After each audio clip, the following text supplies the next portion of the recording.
Hi అండి. మీలో ఎంతమందికి నూడిల్స్ అంటే ఇష్టమో కామెంట్ చేయండి. మా పిల్లలకి ఈవినింగ్ స్నాక్స్ కోసమని నూడిల్స్ చేశాను.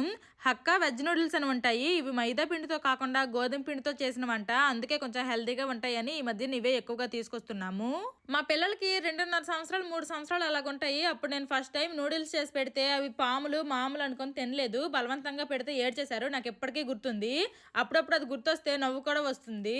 ఇప్పుడు మాత్రము స్నాక్స్ ఏం తింటారు, ఏం చేయాలని అడిగితే ఎక్కువగా నూడిల్స్ కావాలనే చెప్తారు. అలాగని పిల్లలకి డైలీ నూడిల్స్ ఇవ్వలేము కదా, అందుకే 10 డేస్కి ఒకసారి అలాగా చేస్తూ ఉంటాను. మా పిల్లల కోసం నేను నూడిల్స్ చేసిన ప్రతిసారి సాసులు ఏమీ వేయను. ఎక్కువ కూరగాయలు వేసేసి 2 గుడ్లు కొట్టేస్తాను. ఈ రోజు వాళ్ళ బ్యాడ్ లక్ వగ్గుడ్డే ఉంది, ఇంకా వగ్గుడ్డే వేసేసాను. మా పిల్లలకి మ్యాగీ లాగా కొంచెం గ్రేవీగా నూడిల్స్ ఉంటే తినరు, ఇలా కొంచెం డ్రైగానే ఉంటే తింటారు. ఒకప్పుడు నూడిల్స్ అంటే నాకు కూడా చాలా ఇష్టం ఉండేది, కానీ నేను కన్సీవ్ అయిన తర్వాత ఎందుకో ఏమో తెలియదు కానీ నూడిల్స్ అంటే ఇష్టమే తగ్గిపోయింది. Bye bye.